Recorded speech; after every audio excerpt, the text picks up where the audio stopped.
Super 8 లో మరో పోరుకు సై అంటుంది టీమిండియా. ఈ నెల 22న సౌత్ ఆఫ్రికాతో జరిగిన మ్యాచ్లో ఘోర పరాభవాన్ని మూటకట్టుకున్న భారత్ తన తదుపరి పోరుకు అస్త్ర శస్త్రాలతో సిద్ధమైంది.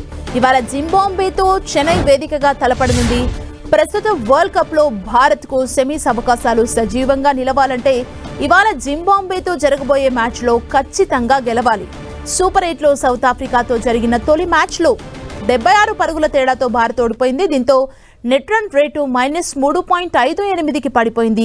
ఈ ఒక్క ఓటమితో భారత్ సెమీ సమీకరణాలు ఒక్కసారిగా మారిపోయాయి. మరోవైపు ఇదే గ్రూప్ లో ఉన్న వెస్టిండీస్ జింబాబ్వేను మట్టి కరిపించింది. 107 పరుగుల ఆధిక్యంలో ఘన విజయాన్ని సాధించి గ్రూప్ లో టాప్ ప్లేస్ కి చేరుకుంది. ఈ పరిణామం భారత సెమీస్ ఆశల్ని మరింత కష్టంగా మార్చింది. దీంతో సూర్యసేన ఆశలన్నీ ఇవాళ జింబాబ్వేతో జరగనున్న మ్యాచ్ పైనే ఉన్నాయి. చెన్నై స్టేడియంలో జింబాబ్వేతో తాడో పేడో తేల్చుకోనుంది టీమిండియా. సెమీస్ రేసులో నిలవాలంటే ఈ మ్యాచ్లో భారత్ ఖచ్చితంగా గెలవాలి. అదేవిధంగా భారీ రన్ రేట్తో గెలిపిస్తేనే విండీస్తో జరిగే చివరి మ్యాచ్ గెలిచి సెమీస్కి వెళ్లేందుకు అవకాశం ఉంటుంది. అయితే భారత్ సెమీస్కి వెళ్లాలంటే జింబాబ్వే వెస్టిండీస్ని భారీ తేడాతో ఓడించడమే కాదు, విండీస్ని సౌత్ ఆఫ్రికా ఓడించాలి.